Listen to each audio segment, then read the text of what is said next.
as for those banana skins I saved earlier, they're to be transformed into my banana skin and cauliflower curry. I start by making the paste. First, a couple of banana shallots and 4 fat cloves of garlic. Some fresh ginger and the stalks from a small bunch of coriander. I shall use the leaves later. For fire, a fresh red chilli. Then the warmth of cinnamon and turmeric. And then blitz patiently until it obligingly transforms into a vibrantly coloured mush. And then fry it fragrantly.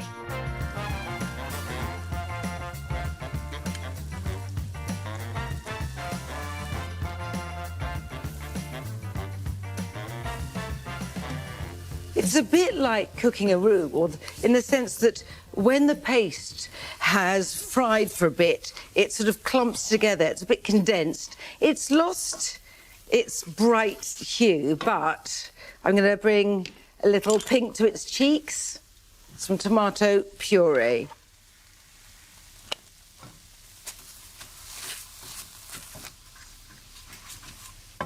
And on top of the curry paste, I'm going to add some coconut milk, not light, I beg you. I mean, the garlic and the ginger and the small amount of chilli, so wonderful with the sweetness of coconut milk.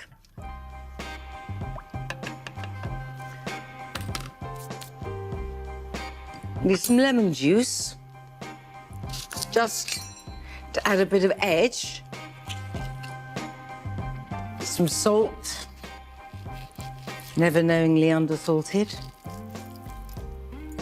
Just a little bit of sugar, which seems to bring the flavours out just as the salt and lemon do. They're all there, striving in their own perfect way for balance. I want this just to bubble away and thicken a bit, but in a wide pan like this, it won't take very long. I can't tell you how happy I was when I discovered that you could eat banana skins. Now, I admit, not totally visually appealing, but there's something always so gratifying about using up every last scrap. And all I do to get the banana skins ready for cooking is cover them in boiling water, add a bit of turmeric, a bit of salt, and leave the water to cool. I can't say that you can detect any pronounced banana flavour. It's really about the texture, and these just go so velvety and just swell and soften with the flavour of the curry sauce. I mean, you can cut them whichever way you like. This is something I do enjoy doing. So you get your fork, you hold it, and you sort of press along, and you get these, look, long, snaky bits. It actually does look rather spooky when it's in the curry. I feel like I'm eating garch, which is a Klingon delicacy. Anyway, they can go in, those little tassels.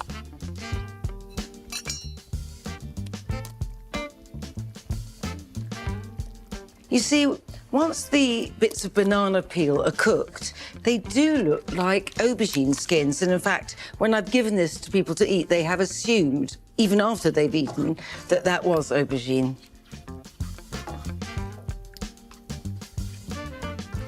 Cooking with leftovers is always inspiring, I think. And this takes it to another level, but I have more prosaic leftovers. A fridge forage yielded some cold cooked cauliflower. I use the leaves if they're tender, too, and these just need to be heated up, warmed through.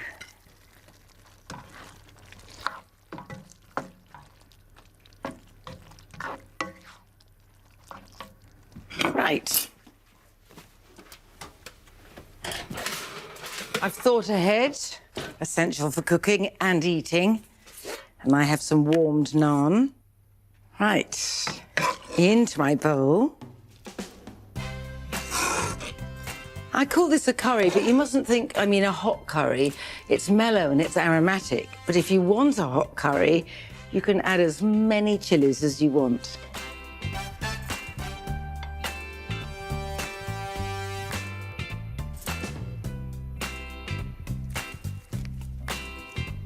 A perfect stove-side supper. This is what cooking is all about.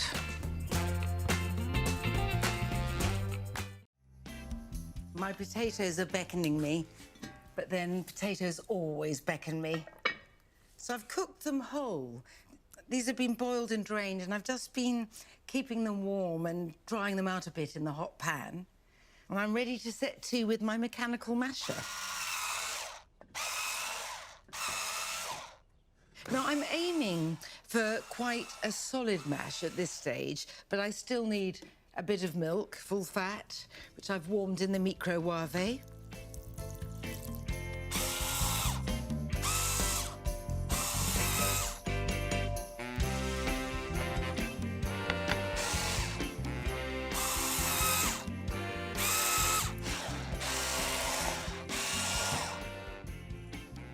One of the reasons you don't have to worry about leaving the skin in the mashed potatoes is that you're going to add cabbage, or in my case, kale. So it's never going to have a smooth texture, and it's not meant to. So here's my kale, properly cooked, really cooked. And although I have been draining it, I want to give it a squeeze to get any excess water out. And now I am going to chop the kale.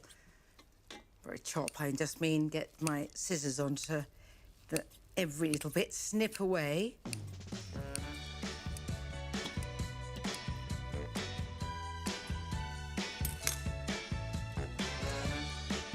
There we are.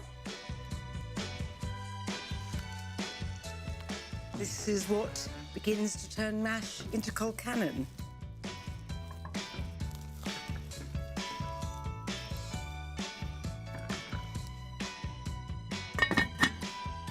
This is going to be brown butter Colcannon, so I better start browning my butter. But first, I have some spring onions to slice. I want all the white and the green.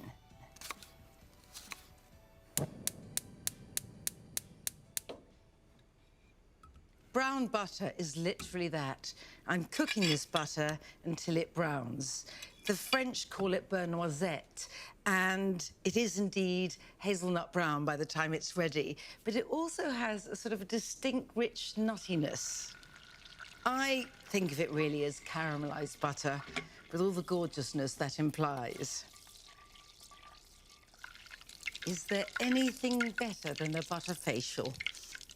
I'm going to give a bit of a scrape at the bottom. And the speckles are wonderful and dark. We're nearly at hazelnut brown. I'm going to take the lid off my potatoes in readiness, because I will have to act fast. Right. Throw in the spring onions, or scallions, as I feel I should call them in the context of Colcannon.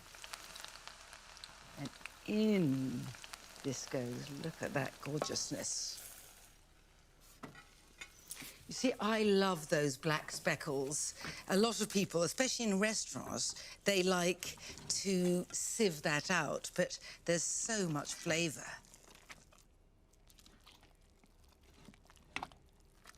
And now you can see why I wanted the mash to be slightly more solid earlier, because look at that texture with all this brown butter.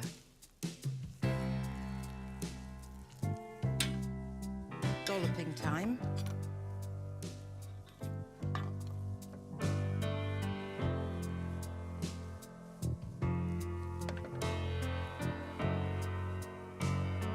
The reason I've left those peaks is because I got a little bit more brown butter and spring onions to sprinkle on top.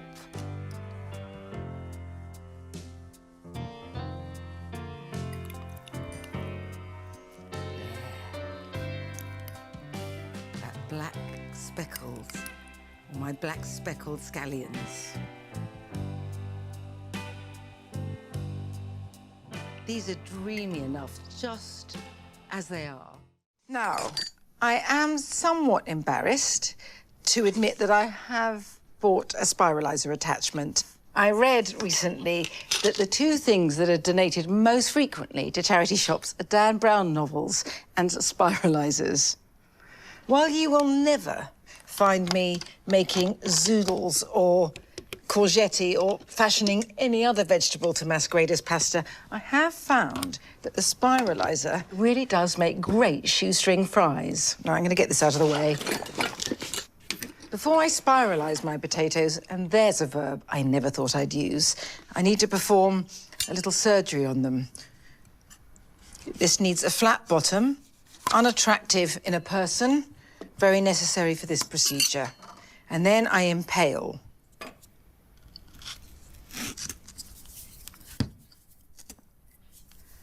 This is going to be a challenge to my dexterity. Here goes. This goes in here. And fasten it on properly. This does look rather like a crossbow, rather alarmingly so. Blade in, if I can.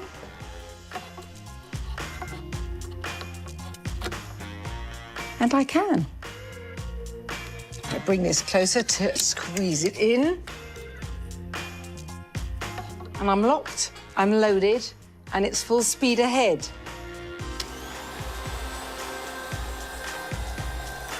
Eppure si muove.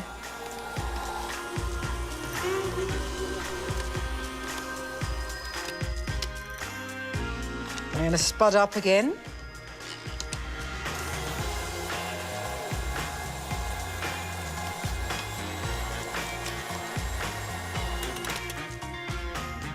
Right, I'm going to dismantle this before I can do any further harm.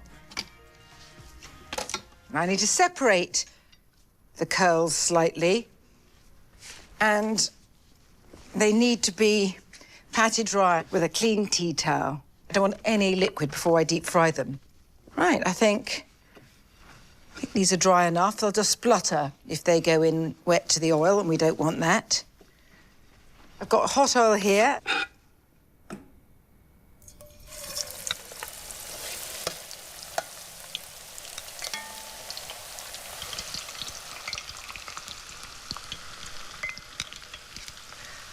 Oh, most glorious sound.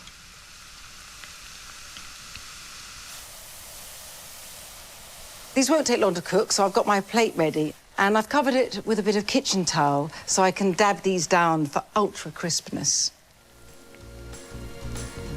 Right, I need this, which is a cross between a basket and a ladle.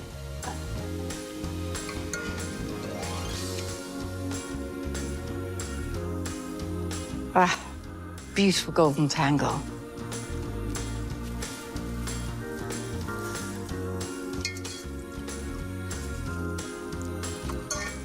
All important. Just want to remove the paper.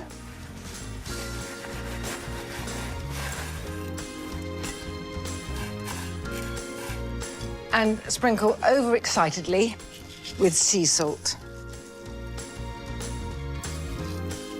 I'm going to crunch my way through these very happily. There is no elegant way to eat them, and that's in their favour.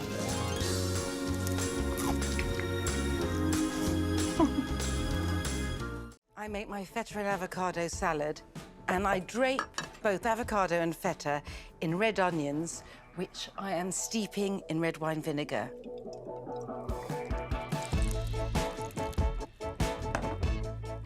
And what this does is take out the acrid burn of the onion. I can't eat raw onions any other way. And by the time I'm ready to make the salad, these strips will have turned a beautiful lambent puce.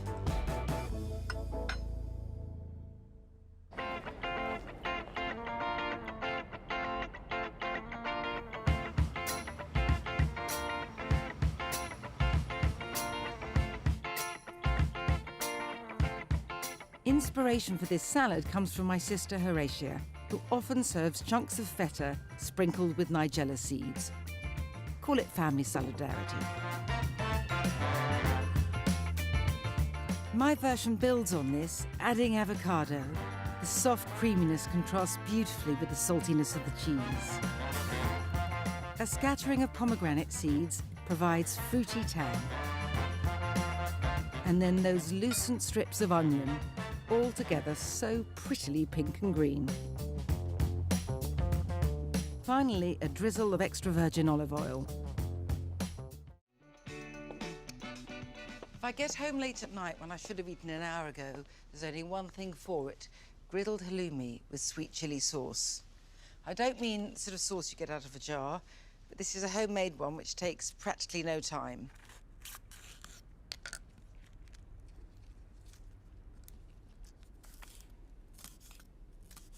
For optimal heat, I take the seeds out of one of the chilies, but leave them in the other two.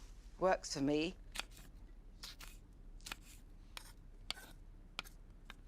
There is quite a fair bit of chili here, but I want a fair bit of fire.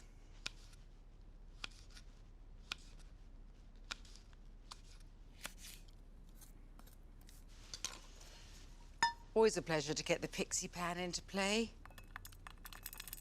Oh, I'm going to have fun taking my lenses out later. And I want sweet with my heat. Some honey, not an extravagant amount.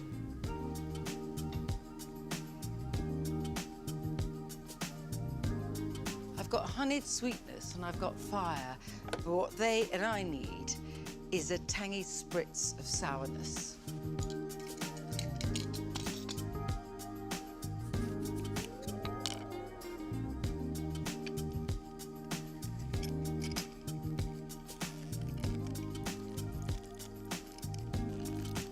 And now, hobwood bound. I'm staying put for a while because all I really need is to wait for this to come to a bubble, and it's going to be fast in such a teeny pan. And no sooner said. I like a bit of brinkmanship here, waiting to see how far up the foam can rise in the pan without boiling over. I'm going to lift it off the heat, or it'll go everywhere. The chilies have started to ooze their colour into the honey, giving it a rather 70s tangerine glow. And what this also means is that some of the heat from the chilies has infused the honey, which tempers the sweetness. The chilies have now softened, and the sauce is done. That's simple. Just going to sit it here so it cools slightly and let it thicken a bit. And now, I'm happy with the sweet heat, but there is something else I need.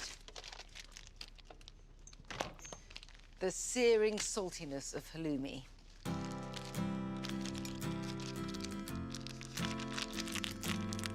Now, when it's in a cold block like this, it's just so much salt-flavoured polystyrene. Not that I mind that. But the magic really happens when heat comes into play. It's the heat that transforms it, making the interior molten and chewy.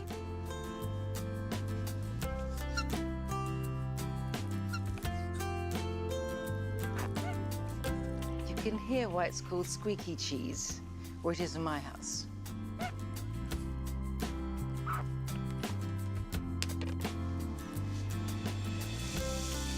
Is there any better sound? I think not.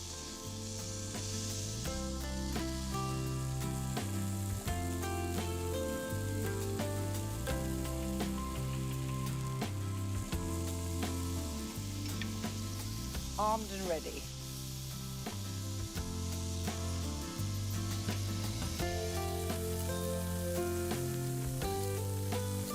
I love the bronze mottling, especially when I know it means I'm going to have a lovely crisp skin enveloping all that chewiness within.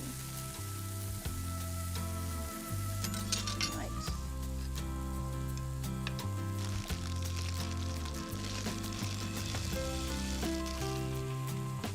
bit of salad strewing. And now I can put these babies on their bed.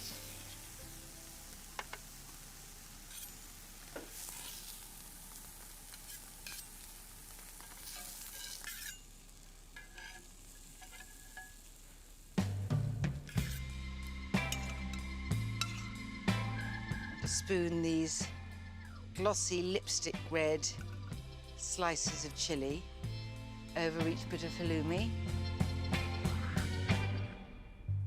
And the now hot, sharp, sweet honey.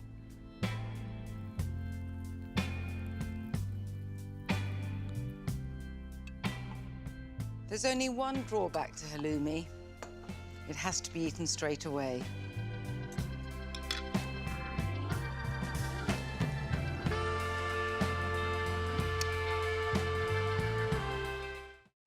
Bitter radicchio, salty blue cheese, sweet chestnuts. This is an essentially wintry salad that I eat very happily all the year round.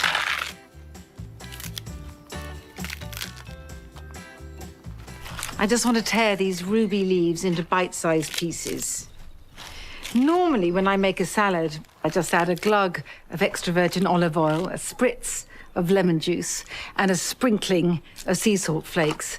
But this is a special salad, and it deserves a special vinaigrette.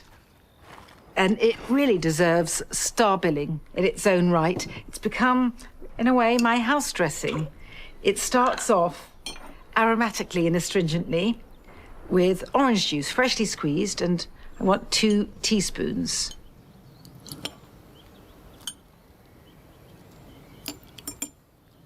And after that, the same amount of lime juice. I'm giving you the measurements because it's actually very helpful to know the ratio.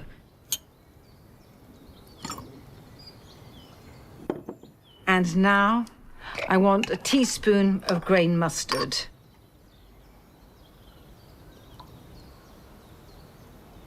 And a teaspoon of honey.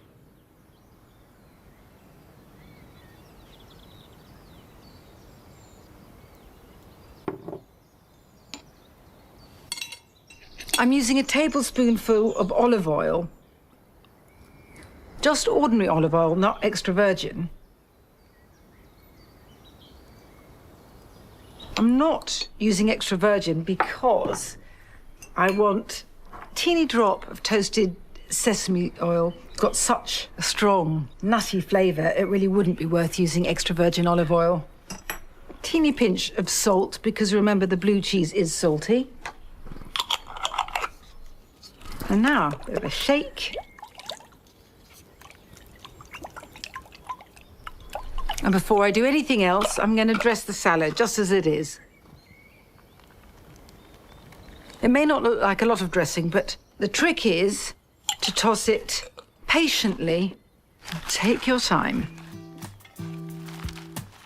And in fact, often, when I'm a bit impatient and go too fast, I add too much dressing and end up with an overdressed salad.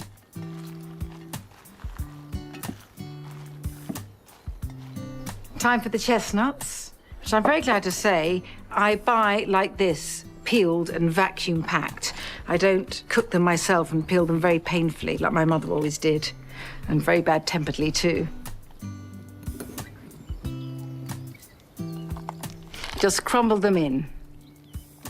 Such an underused ingredient. This salad is also very good with walnuts in place of them. But nothing can substitute for the blue cheese.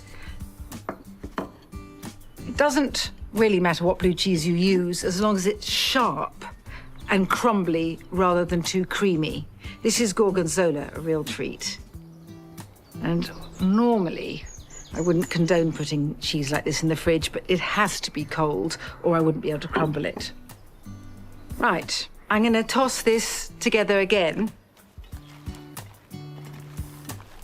So, the little bits of chestnut and the nuggets of blue cheese are dispersed throughout the salad.